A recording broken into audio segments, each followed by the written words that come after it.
اعوذ باللہ من الشیطان الرجیم بسم اللہ الرحمن الرحیم السلام علیکم ورحمۃ اللہ وبرکاتہ۔ ویورز، آپ سیرت النبی صلی اللہ علیہ وآلہ وسلم کے ٹاپک سے مستفید ہو رہے ہیں۔ پچھلے سب ٹاپک میں آپ نے واقعہ فیل اور حضرت عبد المطلب کی نظر اور حضرت عبداللہ کی قربانی کے بارے میں سماعت فرمایا۔ اس سب ٹاپک میں انشاءاللہ آپ نبی کریم صلی اللہ علیہ وآلہ وسلم کی ولادت باسعادت اور بنی سعد میں رزات اور شق صدر کے واقعہ کے بارے میں سماعت فرمائیں گے۔ رسول اللہ صلی اللہ علیہ وآلہ وسلم مکہ میں شیب بنی ہاشم کے اندر 12 ربیع الاول سن 1 عام الفیل یوم سوموار کو صبح کے وقت پیدا ہوئے۔ اس وقت نوشیروان کی تخت نشینی کا 40واں سال تھا اور 20 یا 22 اپریل 571 عیسوی کی تاریخ تھی۔ ابن سعد کی روایت ہے کہ رسول اللہ صلی اللہ علیہ وآلہ وسلم کی والدہ ماجدہ نے فرمایا، جب آپ صلی اللہ علیہ وآلہ وسلم کی ولادت ہوئی تو میرے جسم سے ایک نور نکلا جس سے ملک شام کے محل روشن ہو گئے۔ امام احمد رحمۃ اللہ علیہ نے حضرت ریاض بن ساریہ رضی اللہ تعالی عنہ سے بھی تقریباً اسی مضمون کی ایک روایت نقل فرمائی ہے۔ بعض روایتوں میں بتایا گیا ہے کہ ولادت کے وقت بعض واقعات نبوت کے پیش خیمے کے طور پر ظہور پذیر ہوئے، یعنی ایوان کسریٰ کے 14 کنگورے گر گئے، مجوس کا آتش کدہ ٹھنڈا ہو گیا، بحیرہ سادہ خشک ہو گیا اور اس کے گرجے منہدم ہو گئے۔ ولادت کے بعد آپ صلی اللہ علیہ وآلہ وسلم کی والدہ نے عبد المطلب کے پاس پوتے کی خوشخبری بھجوائی۔ وہ شاداں و فرحاں تشریف لائے اور آپ صلی اللہ علیہ وآلہ وسلم کو خانہ کعبہ لے جا کر اللہ تعالیٰ سے دعا کی، اس کا شکر ادا کیا اور آپ صلی اللہ علیہ وآلہ وسلم کا نام محمد صلی اللہ علیہ وآلہ وسلم تجویز کیا۔ یہ نام عرب میں معروف نہ تھا۔ پھر عرب دستور کے مطابق 7ویں دن ختنہ کیا۔ آپ صلی اللہ علیہ وآلہ وسلم کو آپ صلی اللہ علیہ وآلہ وسلم کی والدہ کے بعد سب سے پہلے ابو لہب کی لونڈی صوبیہ نے دودھ پلایا۔ اس وقت اس کی گود میں جو بچہ تھا اس کا نام مسروق رضی اللہ تعالی عنہ تھا۔ صوبیہ نے آپ صلی اللہ علیہ وآلہ وسلم سے پہلے حضرت حمزہ بن عبد المطلب کو بھی اور آپ صلی اللہ علیہ وآلہ وسلم کے بعد ابو سلمہ رضی اللہ تعالی عنہ بن اسد مخزومی کو بھی دودھ پلایا۔ عرب کے شہری باشندوں کا دستور تھا کہ وہ اپنے بچوں کو شہری امراض سے دور رکھنے کے لیے دودھ پلانے والی بدوی عورتوں کے حوالے کر دیا کرتے تھے تاکہ ان کے جسم طاقتور اور اعصاب مضبوط ہوں اور اپنے گہوارہ ہی سے خالص اور ٹھوس عربی زبان سیکھ لیں۔ اسی دستور کے مطابق عبد المطلب نے دودھ پلانے والی دائیہ کی تلاش کی اور نبی کریم صلی اللہ علیہ وآلہ وسلم کو حضرت حلیمہ رضی اللہ تعالی عنہا بنت ابی ذہیب کے حوالے کیا۔ یہ قبیلہ بنی سعد بن بکر کی ایک خاتون تھی۔ ان کے شوہر کا نام حارث بن عبد العزیٰ اور کنیت ابو قبشہ تھی اور وہ بھی قبیلہ بنی سعد ہی سے تعلق رکھتے تھے۔ حارث کی اولاد کے نام یہ ہیں جو رضاعت کے تعلق سے رسول اللہ صلی اللہ علیہ وآلہ وسلم کے بہن بھائی تھے۔ عبداللہ، انیسہ، حذیفہ یا جذامہ، انہی کا لقب شیمہ تھا اور اسی نام سے وہ زیادہ مشہور ہوئیں۔ یہ رسول اللہ صلی اللہ علیہ وآلہ وسلم کو گود کھلایا کرتی تھیں۔ ان کے علاوہ ابو سفیان بن حارث بن عبد المطلب جو رسول اللہ صلی اللہ علیہ وآلہ وسلم کے چچیرے بھائی تھے، وہ بھی حضرت حلیمہ رضی اللہ تعالی عنہا کے واسطے سے آپ کے رضائی بھائی تھے۔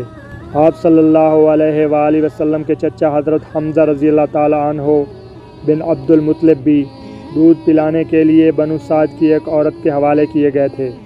اس عورت نے بھی ایک دن جب رسول اللہ صلی اللہ علیہ وآلہ وسلم حضرت حلیمہ رضی اللہ تعالی عنہا کے پاس تھے آپ کو دودھ پلا دیا۔ اس طرح آپ صلی اللہ علیہ وآلہ وسلم اور حضرت حمزہ رضی اللہ تعالی عنہ دوہرے رضائی بھائی ہو گئے، ایک صوبیہ کے تعلق سے اور دوسرے بنو سعد کی اس عورت کے تعلق سے۔ رضاعت کے دوران حضرت حلیمہ رضی اللہ تعالی عنہا نے نبی کریم صلی اللہ علیہ وآلہ وسلم کی برکت کے ایسے ایسے مناظر دیکھے کہ سراپا حیرت رہ گئیں۔ ابن اسحاق کہتے ہیں کہ حضرت حلیمہ رضی اللہ تعالی عنہا بیان کیا کرتی تھیں کہ وہ اپنے شوہر کے ساتھ اپنا ایک چھوٹا سا دودھ پیتا بچہ لے کر بنی سعد کی کچھ عورتوں کے قافلے میں اپنے شہر سے باہر دودھ پینے والے بچوں کی تلاش میں نکلیں۔ یہ قحط سالی کے دن تھے اور قحط نے کچھ باقی نہ چھوڑا تھا۔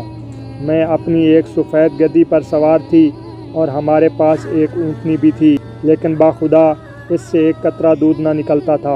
ادھر بھوک سے بچہ اس قدر بلکتا تھا کہ ہم رات بھر سو نہیں سکتے تھے۔ نہ میرے سینے میں بچے کے لیے کچھ تھا، نہ اونٹنی اس کی خوراک دے سکتی تھی۔ میں اپنی گدی پر سوار ہو کر چلی تو وہ کمزوری اور دبلے پن کے سبب اتنی سست رفتار نکلی کہ پورا قافلہ تنگ آ گیا۔ خیر ہم کسی نہ کسی طرح دودھ پینے والے بچوں کی تلاش میں مکہ پہنچ گئے۔ پھر ہم سے کوئی عورت ایسی نہ تھی جس پر رسول اللہ صلی اللہ علیہ وآلہ وسلم کو پیش نہ کیا گیا ہو، مگر جب اسے بتایا جاتا کہ آپ صلی اللہ علیہ وآلہ وسلم یتیم ہیں تو وہ آپ صلی اللہ علیہ وآلہ وسلم کو لینے سے انکار کر دیتی، کیونکہ ہم بچے کے والد سے داد و دہش کی امید رکھتے تھے۔ ہم کہتے کہ یہ تو یتیم ہے، بھلا اس کی بیوہ ماں اور اس کے دادا کیا دے سکتے ہیں۔ بس یہی وجہ تھی کہ ہم آپ صلی اللہ علیہ وآلہ وسلم کو لینا نہیں چاہتے تھے۔ ادھر جتنی عورتیں میرے ہمراہ آئی تھیں سب کو کوئی نہ کوئی بچہ مل گیا، صرف مجھ ہی کو نہ مل سکا۔ جب واپسی کی باری آئی تو میں نے اپنے شوہر سے کہا، خدا کی قسم مجھے اچھا نہیں لگتا کہ میری ساری سہیلیاں تو بچے لے لے کر جائیں اور تنہا میں ہی کوئی بچہ لیے بغیر واپس جاؤں۔ میں جا کر اسی یتیم بچے کو لے لیتی ہوں۔ شوہر نے کہا، کوئی حرج نہیں، ممکن ہے کہ اللہ اسی میں ہمارے لیے برکت دے۔ اس کے بعد میں نے جا کر بچہ لے لیا اور محض اس بنا پر لے لیا کہ کوئی اور بچہ نہ مل سکا۔ حضرت حلیمہ رضی اللہ تعالی عنہا کہتی ہیں کہ جب میں بچے کو لے کر اپنے ڈیرے پر واپس آئی اور اسے اپنی آغوش میں رکھا تو اس نے جس قدر چاہا دونوں سینے دودھ کے ساتھ اس پر امڑ پڑے اور اس نے شکم سیر ہو کر پیا۔ اس کے ساتھ اس کے بھائی نے بھی شکم سیر ہو کر پیا، پھر دونوں سو گئے، حالانکہ اس سے پہلے ہم اپنے بچے کے ساتھ سو نہیں سکتے تھے۔ ادھر میرے شوہر اونٹنی دونے گئے تو دیکھا کہ اس کے تھن دودھ سے لبریز ہیں۔ انہوں نے اتنا دودھ دوہا کہ ہم دونوں نے جی بھر کر پیا اور بڑے آرام سے رات گزاری۔ ان کا بیان ہے کہ صبح ہوئی تو میرے شوہر نے کہا، حلیمہ خدا کی قسم تم نے ایک بابرکت روح حاصل کی ہے۔ میں نے کہا، مجھے بھی یہی توقع ہے۔ حلیمہ کہتی ہیں کہ اس کے بعد ہمارا قافلہ روانہ ہوا۔ میں اپنی اسی خستہ حال گدی پر سوار ہوئی اور اس بچے کو بھی اپنے ساتھ لیا، لیکن اب وہی گدی خدا کی قسم پورے قافلے کو کاٹ کر اس طرح آگے نکل گئی کہ کوئی گدھا اس کا ساتھ نہ پکڑ سکا، یہاں تک کہ میری سہیلیاں مجھ سے کہنے لگیں، او ابو ذؤیب کی بیٹی، ارے یہ کیا ہے، ذرا ہم پر مہربانی کر، آخر یہ تیری وہی گدی تو ہے جس پر تو سوار ہو کر آئی تھی۔ میں کہتی، ہاں ہاں باخدا یہ وہی ہے۔ وہ کہتی ہیں، اس کا یقیناً کوئی خاص معاملہ ہے۔ پھر ہم بنو سعد میں اپنے گھروں کو آ گئے۔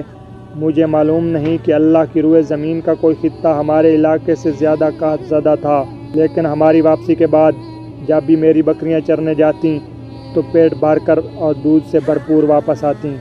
ہم دوہتے پیتے جبکہ کسی اور انسان کو دودھ کا ایک قطرہ بھی نصیب نہ ہوتا تھا۔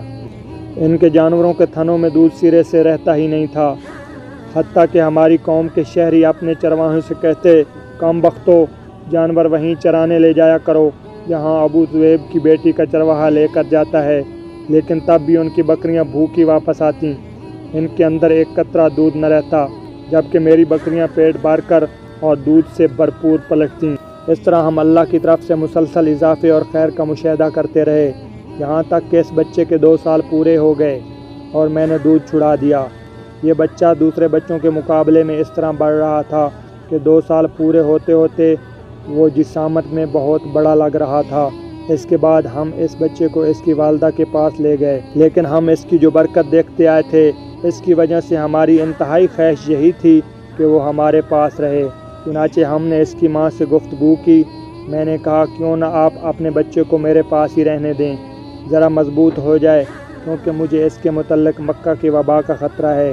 غرض ہمارے مسلسل اصرار پر انہوں نے بچہ ہمیں واپس دے دیا۔ اس طرح رسول اللہ صلی اللہ علیہ وآلہ وسلم مدت رضاعت ختم ہونے کے بعد بھی بنو سعد ہی میں رہے، یہاں تک کہ ولادت کے چوتھے یا پانچویں سال شق صدر یعنی سینہ مبارک چاک کیے جانے کا واقعہ پیش آیا۔ اس کی تفصیل حضرت انس رضی اللہ تعالیٰ عنہ سے صحیح مسلم میں مروی ہے کہ رسول اللہ صلی اللہ علیہ وآلہ وسلم کے پاس حضرت جبرائیل علیہ السلام تشریف لائے۔ آپ بچوں کے ساتھ کھیل رہے تھے۔ حضرت جبرائیل علیہ السلام نے آپ صلی اللہ علیہ وآلہ وسلم کو پکڑا، لٹکایا اور سینہ چاک کر کے دل نکالا، پھر دل سے ایک لوتھڑا نکال کر فرمایا یہ تم سے شیطان کا حصہ ہے، پھر دل کو ایک تشت میں زمزم کے پانی سے دھویا اور پھر اسے جوڑ کر اس کی جگہ لوٹا دیا۔ ادھر بچے دوڑ کر آپ صلی اللہ علیہ وآلہ وسلم کی رضائی ماں یعنی دائیہ کے پاس پہنچے اور کہنے لگے محمد صلی اللہ علیہ وآلہ وسلم کو قتل کر دیا گیا ہے۔ ان کے گھر کے لوگ جھٹ پٹ پہنچے، دیکھا تو آپ صلی اللہ علیہ وآلہ وسلم کا رنگ اترا ہوا تھا۔